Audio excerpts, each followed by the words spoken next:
going on, everybody? Ryan Case here with Perry Automotive. Another quick tip for you. They talk about filters. Filters are a big part of your vehicle. Now there's three different ones in your vehicle I want to talk about today. Fuel filter for one. I know a lot of you know about that, but make sure you're changing that fuel filter every other oil change at the very least. 10,000 miles as well, whichever comes first. Make sure you choose to change that fuel filter when you get that done, because that fuel economy is going to catch up to you real quick if you don't change that filter.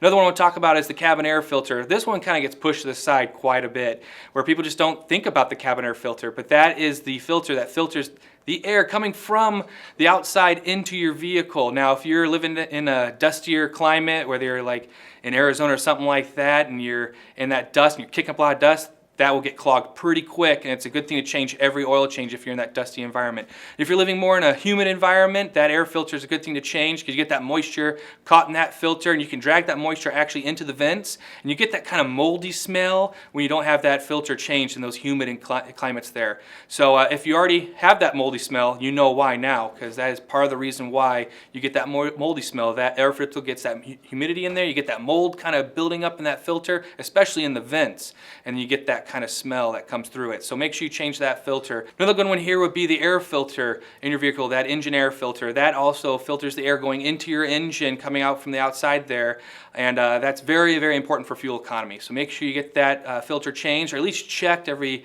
so often. I would say every other oil change there. Make sure you get that filter checked so you know that filter's clean, because it's going to drag in all that dust as well, all that moisture from the outside, especially in the humid climates. And if you're going to and from different climates, that's a big portion of your fuel economy. Once that filter gets clogged up, that air is forcing its way through that filter, and that engine's just striving for that air there, and it's going to want to pull in more and more, and your fuel economy will go down. So those are great tips for you guys moving forward in the winter season. Make sure you check out your filters. Remember, you have the cabin air filter, the fuel filter, and that engine air filter. Alrighty guys, thanks so much. Have a great day.